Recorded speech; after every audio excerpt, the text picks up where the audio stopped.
এই আসানসোলের মাটিতে শুরু করেছি সেই উন্নয়নের কর্মযজ্ঞকে বাধাপ্রাপ্ত, বিঘ্নিত এবং থমকে দেওয়ার জন্য বিজেপি আবার উঠে পড়ে লেগেছে।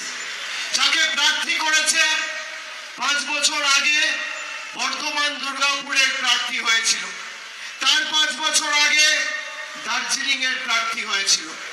আমি আসানসোলের মায়েদের ভাইদের জিজ্ঞেস করতে চাই, আপনাদের এখানে যাকে প্রার্থী করেছে SS আলুওয়ালিয়া, তিনি নিজে একজন শিখ সমাজের প্রতিনিধি।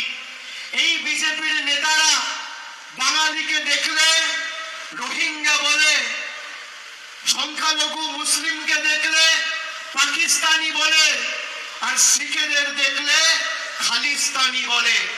এই বিজেপিকে আসানসোলের মায়েরা ভাইয়েরা ভোট দেবে? ভোট দেবে? আপনারা বলুন, যারা বাংলায় বিচ্ছিন্নতাবাদ, বিভাজন, বৈষম্যের রাজনীতি করে, উন্নয়ন নিয়ে মুখে কথা নেই, যারা বড় বড় ভাষণ দেওয়ার ভোটের পরে চোখে দেখা যায় না, আসানসোলের মানুষ কি এদের গ্যারান্টিতে বিশ্বাস করে?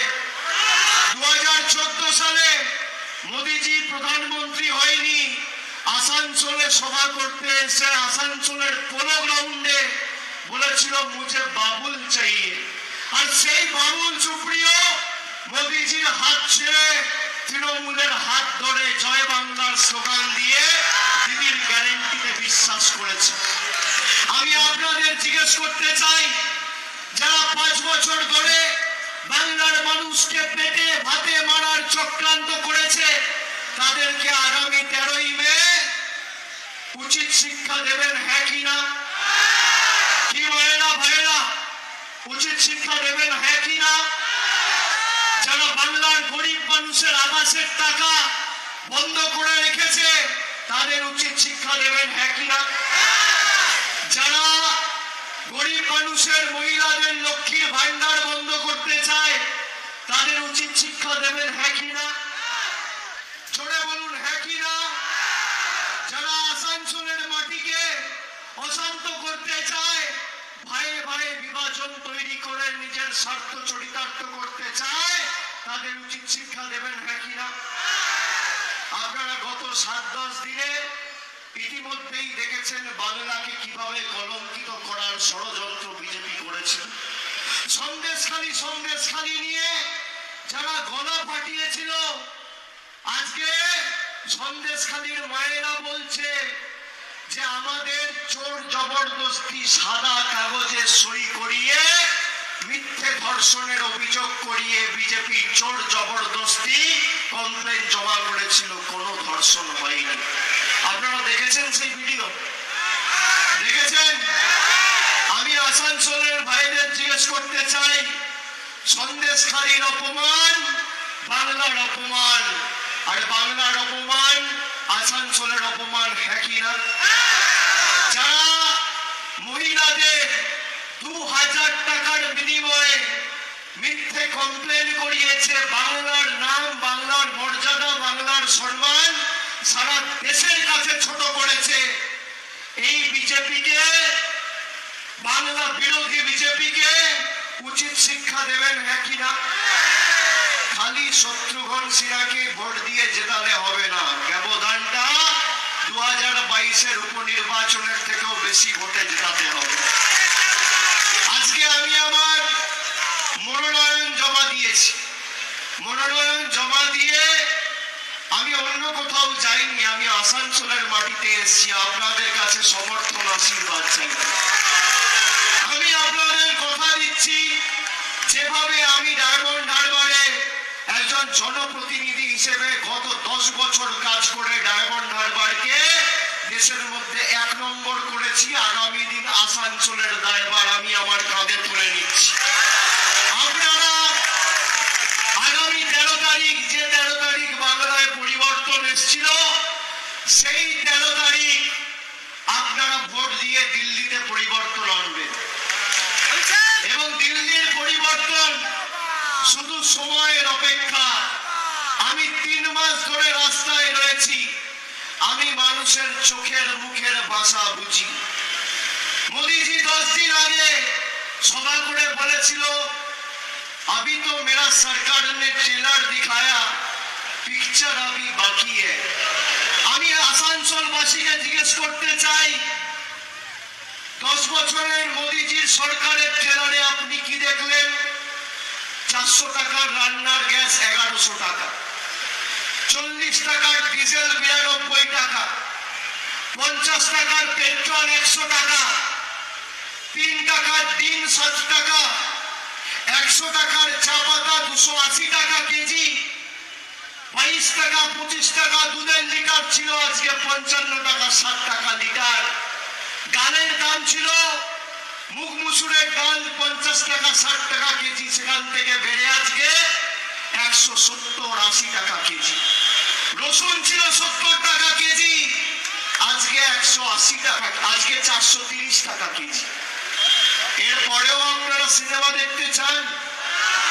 দেখতে চান? বলেছিল 15 লাখ টাকা দেবো, কেউ পেয়েছে? বলেছিল বছরে 2 কোটি বেকারের চাকরি দেবো, পেয়েছে? আপনি দেখুন আসানসোলকে ডাম্পিং গ্রাউন্ড হিসেবে বিজেপি ব্যবহার করছে। আলুওয়ালিয়াজিকে ডাম্প করার জন্য আসানসোল চিহ্নিত করেছে। আচ্ছা, আপনাদের মনে প্রশ্ন জাগে না যে সত্যি যদি আলুওয়ালিয়াজি ভালো কাজ করে থাকে তাহলে 5 বছর সে দার্জিলিং এর সাংসদ ছিল, 5 সপ্তাহ সময় জেতার পর দার্জিলিং এর মানুষের জন্য দেয়নি, উঠিয়ে তুলে নিয়ে এসে ফেলে দিল বর্তমান দুর্গাপুর। তারপর অত্যন্ত কম ব্যবধানে 2500 ভোটে এসএস আলুওয়ালিয়া বর্তমান দুর্গাপুর থেকে জেতার পর 5 মিনিট সময় দেয়নি, আবার তুলে এনে ফেলে দিল আসানসোলে। তিনি একবার দার্জিলিং, একবার দুর্গাপুর, একবার আসানসোল, আর আসানসোল তো রাজ্যের বর্ডার, একদিকে ঝাড়খণ্ড, এবার রাজ্য থেকে ছেটিয়ে বিদায় করতে হবে এই ভদ্রলোক। শুরু হয়েছিল দার্জিলিং এ, আর রাজনৈতিক ক্যারিয়ারটা শেষ করতে হবে আসানসোলের মাটিতে। ইনি নির্বাচনের আগে টাকা দিয়ে মানুষের ভোট কিনে, আমাদের নেতারা আপনাদের বলবে যে এসএস আলুওয়ালিয়া আর বিজেপি যদি টাকা দেয় আপনারা টাকা নেবেন না। আমি আপনাদের উল্টো কথা বলবো, আমি বলবো টাকা দিলে টাকা নিয়ে নেবেন। এই টাকা আপনাদের টাকা, গরিব মানুষের টাকা। এতদিন মানুষের কথা মনে পড়েনি, নির্বাচনের আগে টাকা দিন। খেলায় না পড়লে বেড়াল গাছে ওঠে না। পদ্ম ফুলের থেকে টাকা নেবেন আর জোড়া ফুলে ভোট দেবেন। যে যে ভাষায় বোঝে তাকে সেই ভাষাতেই আপনাকে জবাব দিতে হবে। আসানসোলকে যারা অপমান করেছে, বাংলাকে যারা অপমান করেছে, এই সন্দেশখালিতে যেভাবে বাংলার 10 কোটি মানুষের সম্মান এরা ধুলোয় মিশিয়ে দিয়েছে 10টা 15টা 20টা ভোটের জন্য, আসানসোলের মানুষকে বলবো আপনাদের এই আসানসোল দক্ষিণের বিধায়িকা ভাষণ দিয়ে বলেছিল আমরা সন্দেশখালিকে নন্দীগ্রাম করব।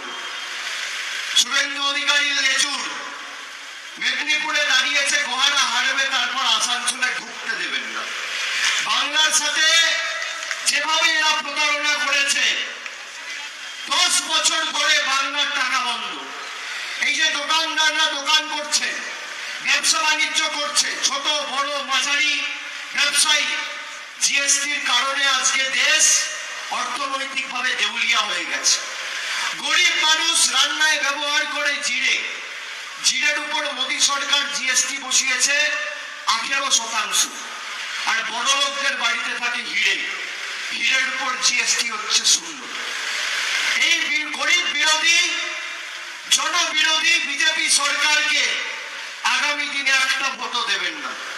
আসানসোল দক্ষিণ হোক, উত্তর হোক, ওদিকে পাণ্ডবেশ্বর হোক, রানীগঞ্জ হোক, জামুরিয়া হোক, বড়াবনি হোক, প্রত্যেকটা জায়গায় ভারতীয় জনতা পার্টির জল্লাদদের মাথা তুলে দাঁড়াতে দেবেন না। গণতান্ত্রিক ভাবে এমন ভাবে জবাব দেবেন যাতে মানুষের কাছে মিথ্যে কথা বলার আগে এরা আগামী 10 বছর খালি ভাবে।